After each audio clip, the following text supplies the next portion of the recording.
And today I want to talk about something else. That you want to live like a warrior and die a legend. What do you mean by that? Well, one of the first qualities of a warrior is courage. You want to live your life from now on with courage. That most people take their talents, abilities, and skills to the grave with them because of lack of courage. And courage is not the lack of fear. Courage is the willingness to do what it is you need to do, what you are called to do, in spite of the fear. You don't want to live a fear-driven life because you're depriving yourself, your family, and the world that you came here to do something. That's why we're told constantly in the book of life, be of good courage. Because there's stuff that's going to happen that requires that you have courage, that you stand up inside yourself and face it and handle it. Most people in a fearful situation, they forget everything and run, but there are few that in a fearful situation, they face everything and rise with courage. And that's who you are. That's why you're listening to me now, because there's something you want to do. And when you're going outside of your comfort zone, it takes courage. Most people, the majority of people, die within their comfort zone. They're not risk takers. They go through life trying to play it safe. Let me share something with you. There's no safe position in life. If we don't know anything else, if we have not learned anything else from the coronavirus, there's no safe position in life. You can't get out of life alive. You got to die to leave here. And so this is a time that you want to live your life full and do the things that you think about. Sure, you want to keep social distancing from people and from particularly toxic, negative, energy draining people. You want to keep social distance from them. Why? Because people rub off on you. But you're here to do the greater work. You're here to do something. You've got to live life like you mean it. When I decided to speak, I went at it hard because I didn't want to be just a speaker. I wanted to be a speaker that stood out, that made a national and global impact. And you can do that too. That's why you're listening to me. You have some talent, you have some knowledge, you have some experiences, you've seen some stuff. And there's some things in you don't want to take to your grave with you. So when you live like a warrior, you live courageously, you're fearless. Here's something else. When you live like a warrior, you honor your commitment. Commitment is major. See, when you decide that you're going to do something, when you commit yourself to live a life that's different than the life that you lived in 2020, you hold yourself to a higher standard. You're seeking something. You're pushing the envelope. You are challenging yourself. You are willing to walk by faith and not by sight. And you know, as a warrior, that there's a dramatic difference between being a warrior and being a worrier. Anybody can worry, and a lot of people are worried right now. Oh, the new virus coming, and it's even more lethal and spreads easier. Okay, got that. All right. And you got to eat. You got to pay the rent, got to pay the mortgage, got to pay the car note. I learned a long time ago the best way to get back on your feet is to miss 3 car payments. Come on. Yeah, but you don't want to be reckless. You don't want to die for a job. No. If somebody asks you, hey, sign here, and in the event you get sick, you go on sue us. Do I look like Mr. Kadumbo? No. Create something else. Life is saying no. Don't put your life on the line saying, oh, I got to eat. I can either starve to death or I sign this and risk dying and leaving my family so they can starve without me. No, you can create something else. You have other options. Don't be limited in your thinking. I did that for years. Because I knew radio, I did it extremely well. And when I was fired, I was dumbfounded. What am I going to do now? Guess what? Learn something new. That's what. If you're willing to learn. See, most people aren't willing to learn. That's why I say, well, if I don't sign this agreement, my family will die. They'll just starve to death. Are you kidding me? Come on now. No. Don't sign anything that says that if you get sick, they're not liable, because they know that there's a high risk that you might get sick, and they want you to be on your own. If you don't learn anything else, remember the name Herman Cain, who was sitting on the front row at a rally, proud, no mask. We got back to Atlanta, he had to go to the hospital. He said, no big deal. And now he's out of here 5 days later. They don't even mention his name. You talk about proud and involved on radio every day promoting the right. They don't mention his name as if he did not exist. Come on. This life is challenging us. In life, when you don't have enough courage or insight, intelligence, expanded vision, that you have outgrown a situation and it's time to move on, life moves on you. I'd outgrown radio. And now I can come on anytime I want, and you can see me too. So you got to put your foot down. You got to get an attitude.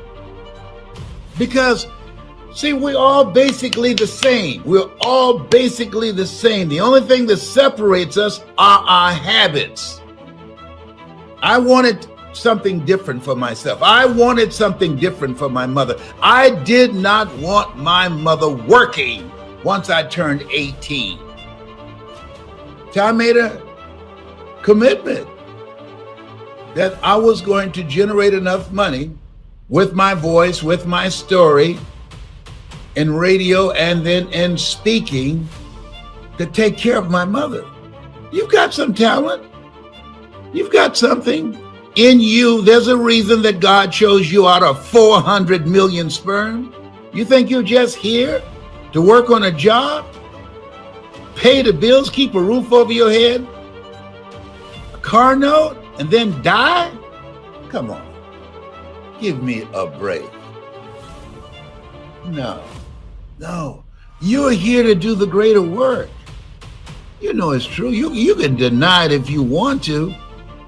I don't know how low your consciousness is. I know some people, no matter what I say, they're not going to hear me. The state of consciousness they're in, this message is not for everybody. That's why Jesus said, he who has ear, let him hear. Let her hear. And the people that can hear me, if you can hear me in your heart, not in your ear, I'm not challenging you and your hearing aid. No, I'm saying what's in your heart. Where your heart is, there your treasure is also. When you live like a warrior, you are vigilant, you are courageous, you take initiative, you are ambitious, you have an expanded vision of yourself. You're going to take some chances on you. You're going to bet on you. You don't settle for any and everything when you're a warrior. And you got to be in fight mode. You got to be ready to fight. Life is a fight for territory.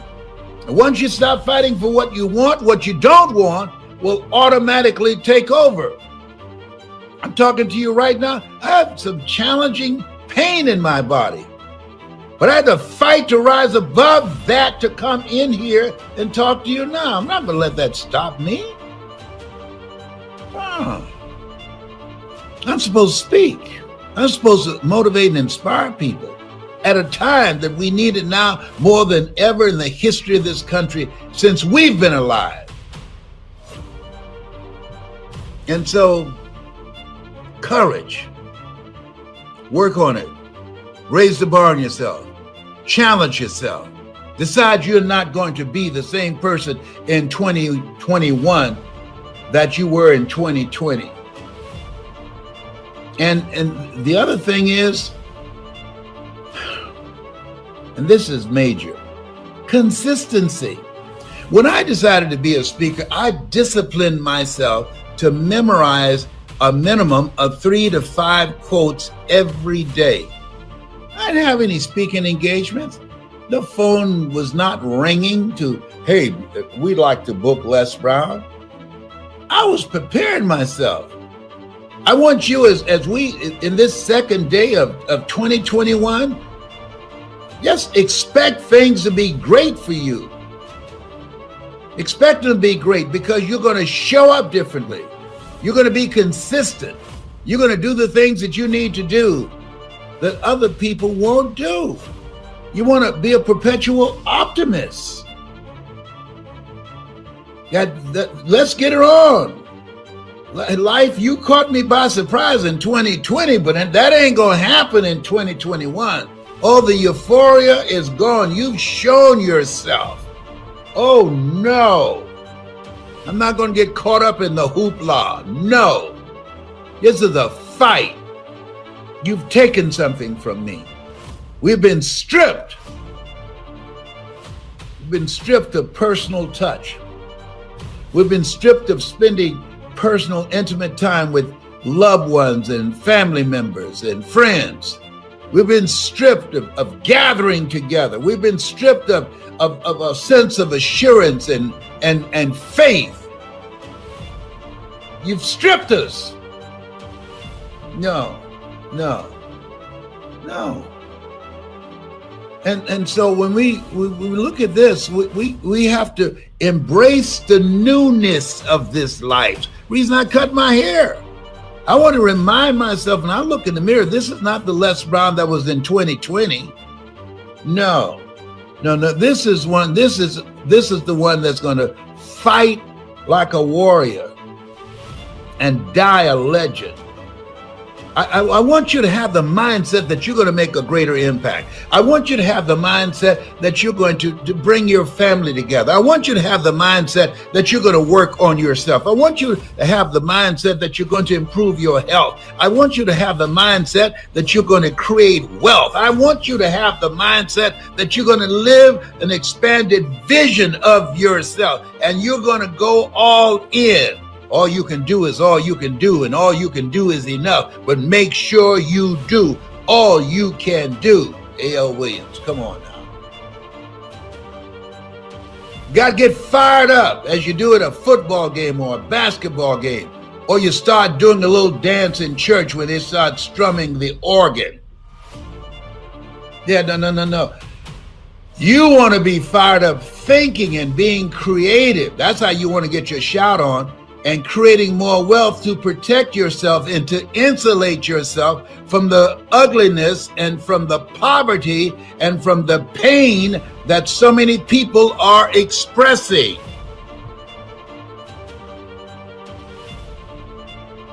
This is your time. And it can only be your time when you are willing, as you look in the mirror, when you get up in the morning, Lord, whatever I face today, together, you and I can handle it. All things work together for good, for those who love God and for those who are called according to his purpose. When you get up in the morning and you decide to live a courageous life every day, get up in the morning, you decide to make a commitment to live your greatest life. Get up in the morning in a spirit of gratitude and say, Lord, thank you for bringing me here. Thank you for dragging me into 2021. Thank you for protecting me and those I love. Thank you for the courage to go on, keep it moving. For those that did not make it, for my family members and friends that did not survive, I will live a life that will fill in the blanks for them, because I'm here because of your grace and mercy. I don't take it for granted that I'm still here. And as Orrin Hudson would say, the best day of my life. We're here. We're not taking a dirt nap. We're here. There's some people, no big deal. It's a big deal. We're here. Don't look past this. This life is to be lived. Life is for living, for being happy, for being productive. Herein my Father glorified, that ye bear much fruit. Much fruit. Not a life of being average or being mediocre. Much fruit. You've been chosen. Are you feeling me here? You've been chosen. You have been chosen for the greater work. And time to step it up. People who operate in darkness, they are relentless. They never stop. They don't take no breaks. They're always doing something. You get up in the morning looking at your phone and say, what happened now? Look at the news and say, oh my goodness, what's next? People who are spreading confusion and darkness and hate, they make it their full-time job to do that. And we have to make it our full-time job to fight back. We have to make it our full-time job. If they run over here, they will limp back. We have to make it our full-time job to fight for a future for our children, to live a life that will outlive us. Sometimes you got to be like Jesus was when he went in there and the disciples were drinking and playing bid whist. What? Y'all about to make me cuss up and get out of here. Come on. Oh yeah. And so many people, it's easy to get relaxed. Once after all the celebration, it's easy to get relaxed. No, there's work to do. See, you've experienced some setbacks. When a car's driving, if the back wheels go the same rate as the front wheels, it will never catch up. So in order to catch up with the front wheels, you got to speed up. You can't be average. You got to put the foot to the floor. That's where we are. See, when you have lost your job, I don't know if you've experienced it, but I have. When you get 2 or 3 months behind on your bills, it takes more than 2 or 3 months to catch up. You're looking at somebody, I used to be so broke, I'd walk past the bank and trip the alarm. Oh, behave. Yeah, you want to live like a warrior. When a warrior, you in fight mode. You are willing to do whatever it takes for you to discipline yourself, to dedicate yourself, to take the initiative, to embrace the newness of your life. You're God's instrument. When you embrace the newness of your life, new habits, new choices, new behavior, new friends, you set yourself up for miracles. Miracles are things that God does for you, through you, as you, and you know it's not you. And the only thing you can say when those miracles show up, look at God. Come on now. Come on. Yes. Thank you, Father. Thank you, Father. This is your time. This is your time.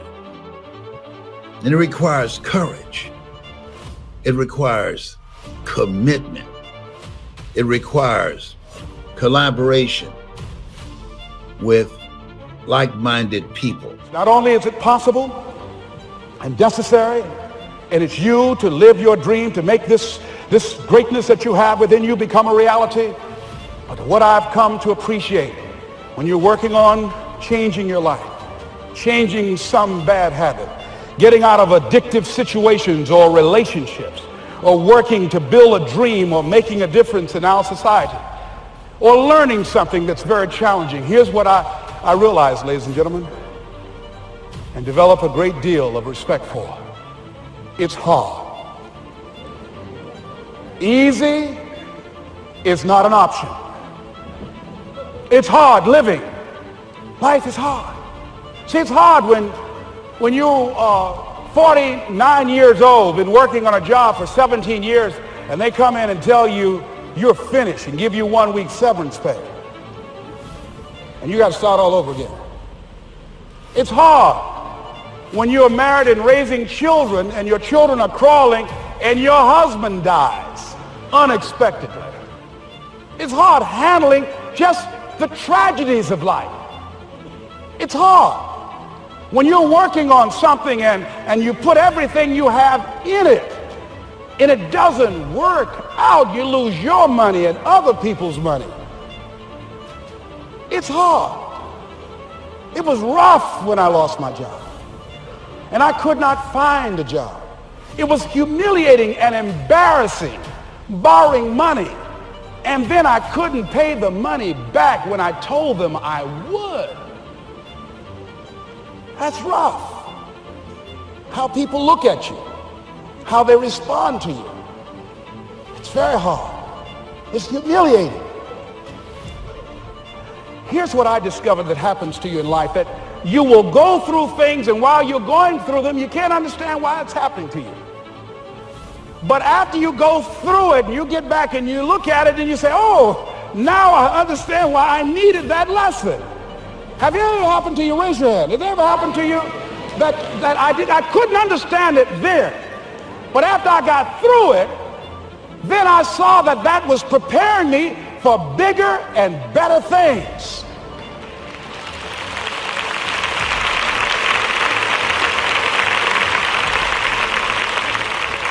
That as you go through the challenges of life and you look at it and embrace whatever comes to you, don't run from it.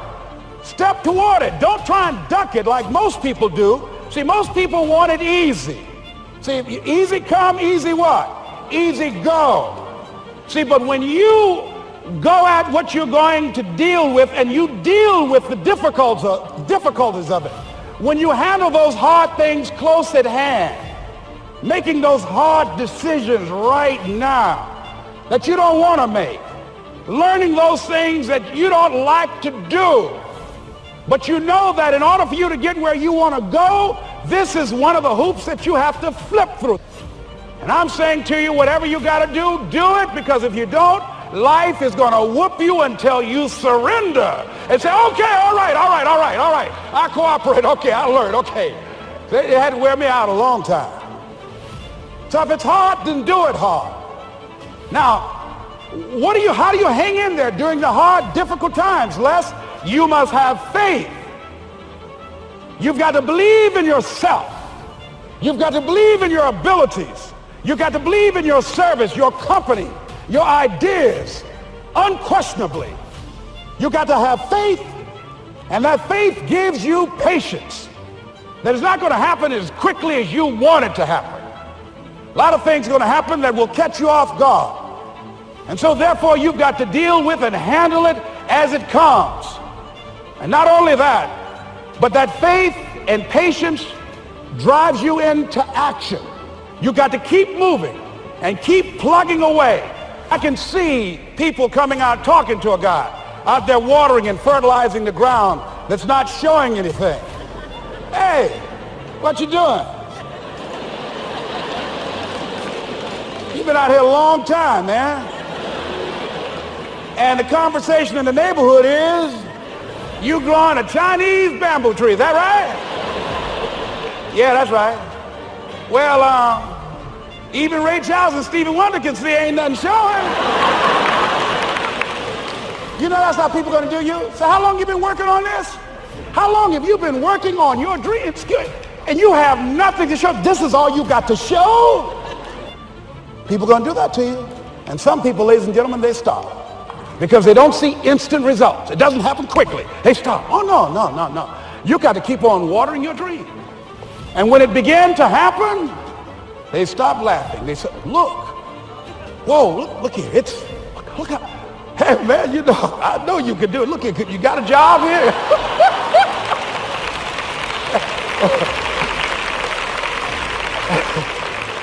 See, during those hard times, we didn't know how you're going to make payroll. During those times when you fell and things didn't work out, they were nowhere to be found. But you know what I discovered? When you're working at your dream, somebody said the harder the battle, the sweeter the victory. Oh, it's sweet to you. It's good to you. Why? See, when it's hard and there's a struggle, see, what you become in the process is more important than the dream. That's far more important. The kind of person you become, the character that you build, the courage that you develop, the faith that you're manifesting. Oh, it's something that you get up in the morning, you look yourself in the mirror, you're a different kind of person. You walk with a different kind of spirit. And people know that you know what life is, that you have embraced life. You knew it was hard, but you did it hard.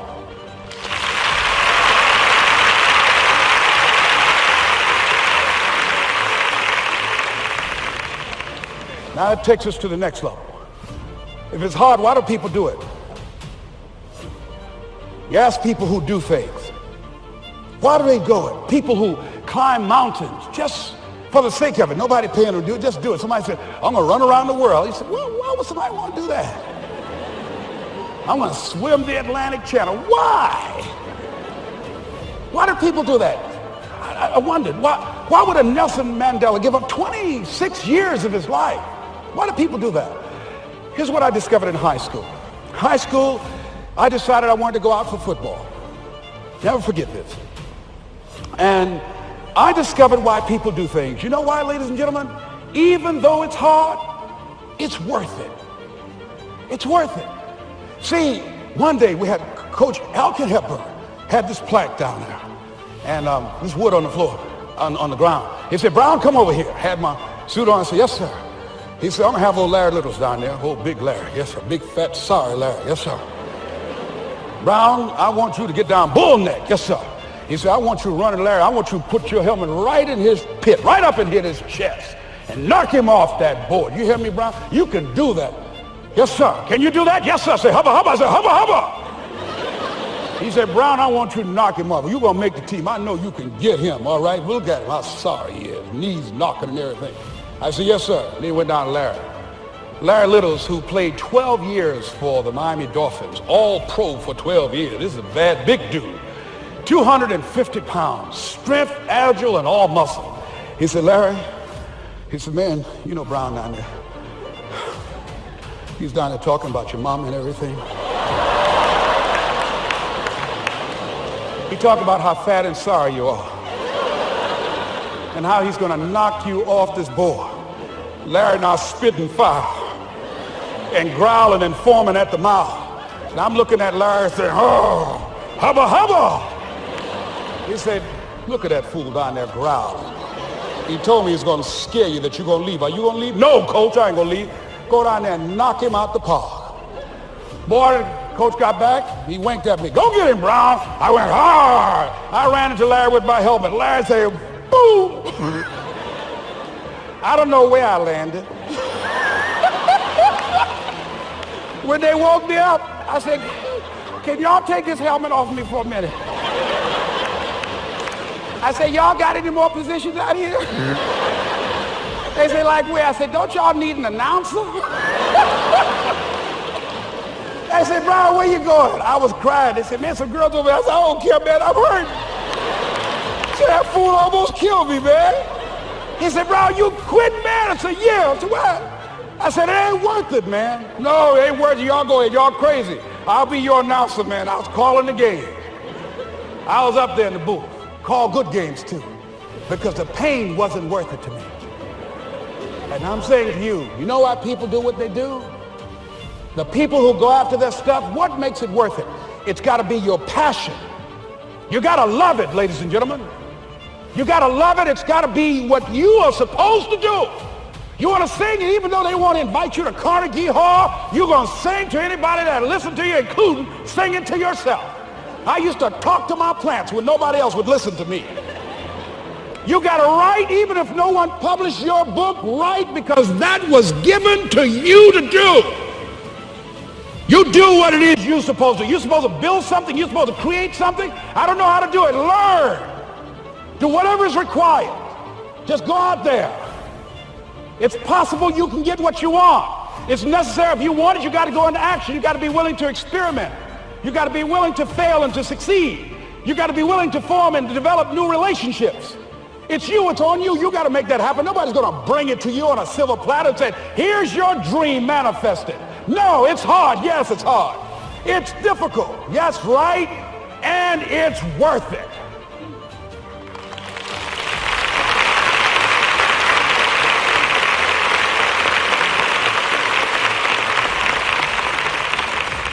People ask, hey, man, these kids, man, it's rough dealing with them. That's right. That's right. You think peer pressure happened overnight? We went through peer pressure. I remember as a kid, some guy said, hey, Les, me and another fellow named Willie Lower, we were going home. Hey, man, we're going down to Goulds, man, and knock off a grocery store. I said, look here, I don't want no part of that. I'll see y'all later. Say, y'all chicken. I said, that's all right, you say whatever you want. Low star. I'm not chicken, man, don't call me chicken. Then why don't you come? We didn't even ask you to come into place, man. All you do is just drive the car, that's all. I don't know how to drive that good. Well, we're trying to get Les to come. He's chicken. Hey, I'm not driving nothing, all right? Willie, don't care about what they say, man. Leave him alone. You want to go do it? You find somebody else to drive, or you drive yourself. Come on, Willie, man. Pull him, he stopped. I ain't chicken. All I got to do is drive? Yeah. I said, Willie, that sounds simple, man. Don't go, man. He went. And the next day, we read the newspaper where when they robbed the store, when they came out running to a car, the merchant, the man who owned the store, came out just shooting wildly, and he hit the driver in the head. So peer pressure didn't just start in the 90s or the 80s. It's difficult and it's challenging for kids right now. And it's going to take some easy, simple methods to help bring them out of this madness, this insanity. No. Is it hard? Yes. Let's look at what we've been doing. What has worked? What has not worked? Let's look at where we want to go. What is it that we want to produce? What is it that we want to create for our young people? And as we think about that, start experimenting with different methods and techniques to create and to produce that. And begin to believe that it's possible through our commitment, through our vision, through our determination, our relentlessness. Because of our belief, it's possible that we can reduce the teenage homicide rate, the teenage pregnancy rate, the dropout rate, that it's possible, looking at what kind of world are they going to be in. As we look at the global economy, that as we begin to use our collective will and genius and resources, it's possible that we can create an educational system that not only will test their minds with information and facts and figures, but will teach them how to think and be creative, and what does it mean to be a human being and to value human life, and how do you make relationships work? How do you bounce back from adversity? It's possible that we can give them a curriculum that will give their lives a sense of purpose and direction and meaning, and teach them how to begin to know and operate on a high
higher level of being, where they become assets to our society rather than liabilities. What if we leave here with that kind of consciousness that it's possible, as opposed to saying we have to write this generation off, that it's possible that we were born for such a time as this and that, that maybe someone here has the idea or the method or some plan of action or an approach that can resolve many of the problems that we're facing with young people today.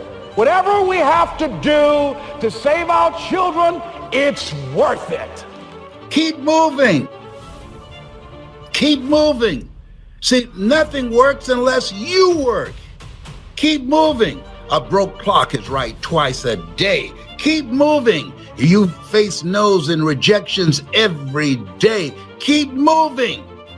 And have the mindset, this is my time. That energy, listen to me. That energy, this is my time. This is the moment for my breakthrough. Have no sign and nothing to point to justify this state of mind. There's a power that we have in us that most of us never tap into, except to get angry about something or at a sporting event. Oh, I thought we were going to win. People get more excited about a sporting event than the life that's in them to do something magnificent, to manifest their greatness. Oh, I missed the season. What about the Super Bowl of your life? Oh, we need some more defense. Excuse me? You can't even afford a ticket. See, most of us have gotten so distracted in this thing called life.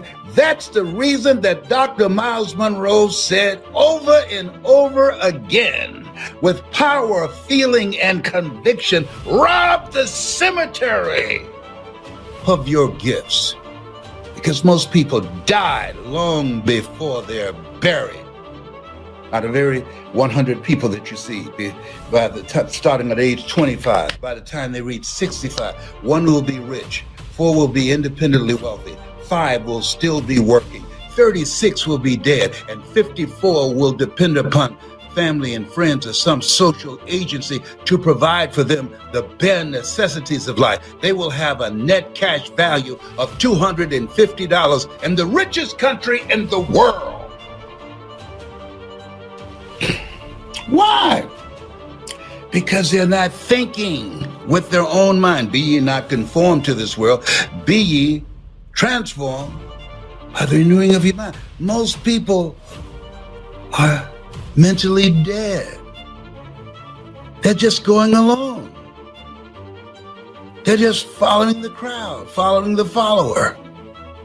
They have not thought about their lives. That's why Socrates says the unexamined life isn't worth living. Do you know who you are? If you're living a life that's not you because you haven't taken the time to think, to say, well, who am I? What do I want? Is this me? Or is this just what life has delivered to me? Isn't it interesting? When you see people trying to escape another country, immigrants, and my heart goes out to immigrants, that it takes courage to do that. It takes courage to say, you know what? I'm not going to go down like this. I'm not going to lose my life here. There's got to be some place better than this. God said to Abraham, get up and go to a new land. Sometimes you got to change the place where you are. Sometimes you got to change the people that you're hanging around. Sometimes you've got to decide, I need some relationships that will uplift me. I need some relationships that will inspire me. I need some relationships that I can learn from and grow from mentally and emotionally and spiritually and financially. Where I am right now, this is no circle of power. This is a cage. I'm being contained voluntarily. It's your time. And in order to get out, there are forces and systems designed to destroy your sense of self, to keep you distracted. And in order to get out, you got to be hungry. Gotta be hungry. My daughter, Serena, she said, Dad, I'm so proud of you. She said, given how little you had to start with, to see what you have done with all you had was a dream and a passion to take care of grandma. No college education, being born in an abandoned building on a floor, being labeled educable, mentally retarded, being called the dumb twin. But you were hungry. I talk to people all the time and I mention your name. That's your father? Whoa. I remember when he was here in Columbus, Ohio. He made a difference. Boy, he was positive. There's something for you to do. Think about your life. Dr. Howard Thurman, he said, there's something in each and every one of us that waits and listens to the voice of the genuine in yourself. It will be perhaps the only guide you will ever have or hear. And if you cannot hear it, all of your life will be spent on the ends of strings that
somebody else pulls. The reason that you're listening to me right now, as opposed to somebody else, you and I are cut from the same cloth. We're branches of the same tree. You know there's a presence in you that's greater than the adversities that you're facing. You know that there's a presence in you that can give you an opening to create the kind of life that you deserve. That's you.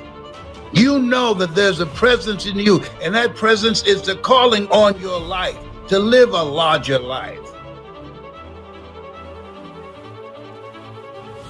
You have something special. You have greatness in you.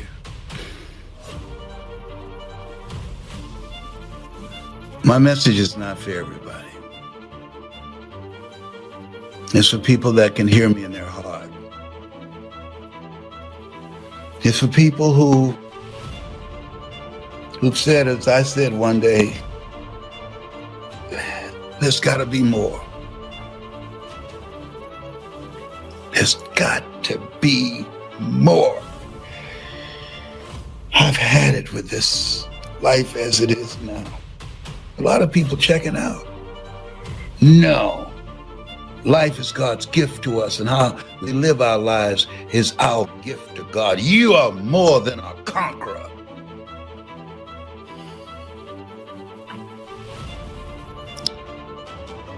Stop playing.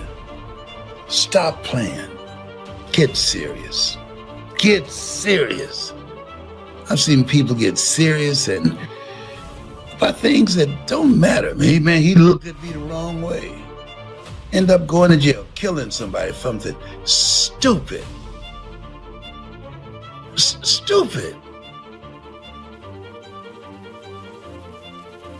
Wouldn't have that same level of passion and attitude about changing their lives. You know, when you want to change your life, you got to get upset with yourself. You got to look in the mirror and ask, what's wrong with you? I had to do that. Why are you here? What are you doing around these people? This is not you. Sometimes you got to talk to yourself. I get an attitude with myself. I sometimes walk around the house, kick my own behind. I got that kind of flexibility at 75. I got it like that. So what the hell? What were you thinking about? I wasn't thinking. That's the problem. The truth is incontrovertible. Malice may attack it, ignorance may deride it, but at the end, there it is, Winston Churchill. Truth crushed to earth shall rise again. Ye shall know the truth, and the truth shall set you free. What is that truth we must know? That you're greater than anything that life throws at you. You're wonderfully and beautifully made. You are a masterpiece because you're a piece of the master. Don't come up in here you playing. I don't play. I'm serious. I only want serious people, hungry people, for me to train you and work with you so you can live a life that will outlive you, so you can leave a legacy rather than liabilities.